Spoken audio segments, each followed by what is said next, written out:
Si hay un país que se considera el ejemplo por excelencia de país no europeo, no occidental, que exitosamente se pudo adaptar y que se pudo occidentalizar en cierto modo y tomar estos aspectos que estuvimos viendo de la Belle Époque, es sin duda, y quiero que todos los otakus se paren para rendir honor a su patria, Japón.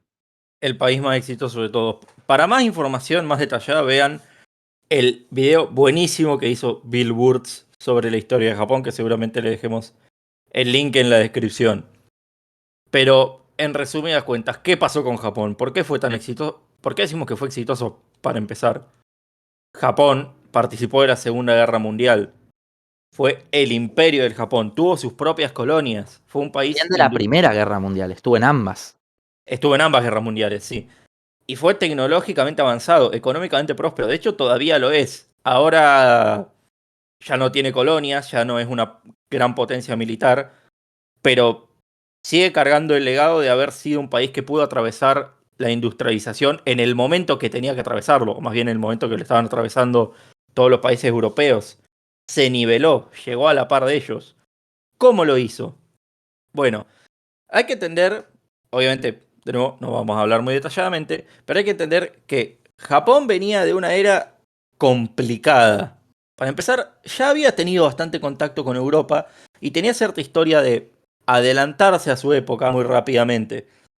Para que se hagan una idea, en el famoso periodo feudal de Japón, la Sengoku Jidai, o era de los estados combatientes, que fue una especie de megaguerra civil en que Japón era como la isla del Fortnite y que estaban básicamente todos peleando contra todos a ver quién se imponía. En Japón había más armas de fuego que en la totalidad del continente europeo.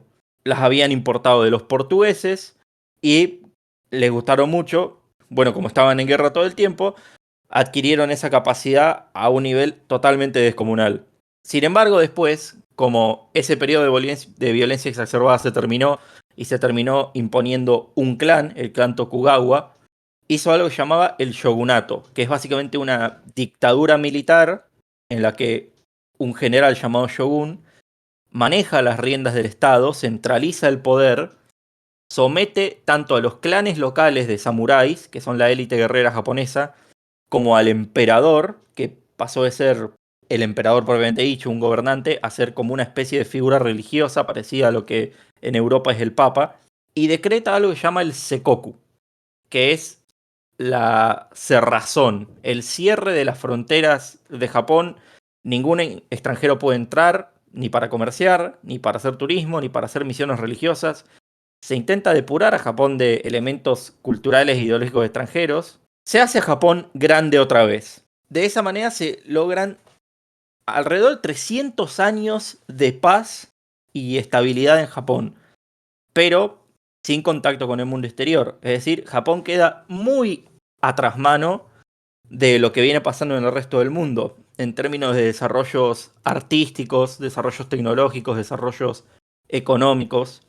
Para la época de la que estamos hablando, la Belle Époque, se desarrolla algo en el resto del mundo, en lo que podríamos decir el mundo desarrollado, las potencias europeas y Norteamérica, que se llama la diplomacia de las cañoneras.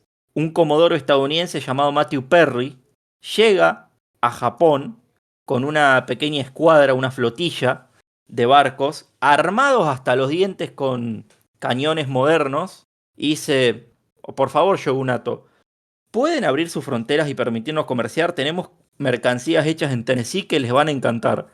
El Shogun dice que no, y Matthew Perry, muy diplomáticamente, les dice: "Podemos volar toda su ciudad de 3 cañonazos. Reconsidérenlo". En ese momento, Japón se ve forzado a abrirse y muy traumáticamente como que entran 300 años de modernidad de una. En un principio se traduce en lo que llaman los tratados desiguales. Las potencias europeas empiezan a llegar a Japón, como estaban haciendo en básicamente todo el resto de Asia, y en un proceso muy parecido a lo que describimos recién de África, a imponer estos tratados que básicamente es: nosotros les vamos a comerciar, vamos a introducir nuestras mercancías y a cambio ustedes nos dan todas las garantías que les pidamos. Cosas como que, por ejemplo, si hay una desavenencia, un desacuerdo sobre un contrato comercial entre comerciantes asiáticos y europeos, se va a resolver en tribunales europeos según los intereses comerciales de Europa, siguiendo el derecho europeo. Esta situación, sin embargo, llegó al punto de que igual Japón estaba comerciando. Las élites gobernantes supieron canalizar el comercio para enriquecerse, para generar progreso tecnológico y para fortalecer las instituciones del Estado. Hablamos de esto en capítulos anteriores, los paralelismos de la historia japonesa con la Argentina, de ser un Estado aislado y fragmentado en élites locales a ser un Estado centralizado. Bueno, en este momento ocurre algo que se llama la restauración Meiji. Élites que miraban hacia Europa, algo así como nuestra generación del 37, dicen, che, podemos copiar todas estas instituciones del Imperio Británico, por ejemplo, la democracia parlamentaria, la monarquía constitucional, y lograr un Estado que no solamente tenga mecanismos profesionales, burocráticos y militares para ejercer fuerza, sino legitimidad. Legitimidad que podemos alcanzar a través de una semidemocracia parlamentaria y de la figura del para reconcentrar el poder en el emperador tenemos que sacarnos del medio al shogun y a todos estos milicos samuráis que son los que lo sostienen. Luego de un breve periodo de guerras civiles, las élites japonesas europeístas armadas con armamento moderno y con el apoyo de las potencias extranjeras logran imponerse sobre los samuráis y modernizar a la fuerza a Japón e imponer los modelos institucionales de Gran Bretaña y eventualmente de Prusia. Los reto a adivinar de qué lado se pusieron los japoneses en la Segunda Guerra Mundial. Para este periodo, Japón logra hacer una especie de terapia de shock y logra revertir los tratados desiguales. Obliga a las potencias europeas a respetarlo. El punto álgido de esto fue la famosa guerra ruso-japonesa. En un momento, Japón empieza a hacer lo que estaban haciendo todos los chicos cool del barrio, los europeos, y decir, hay un montón de islas vacías en el Pacífico, puedo expandirme sobre ellas. De hecho, Japón históricamente tiene muchas ambiciones imperialistas sobre el propio continente y empieza a ocupar Corea, algunos puertos, la Polinesia, algunos puertos en China. Y en un punto pasa lo que los europeos habían tratado de prevenir con la conferencia de Berlín en África. Dos potencias coloniales se chocan, llegan al mismo lugar y dicen, pará, ¿de quién es esto? Se chocan concretamente al norte de Corea, Japón con Rusia.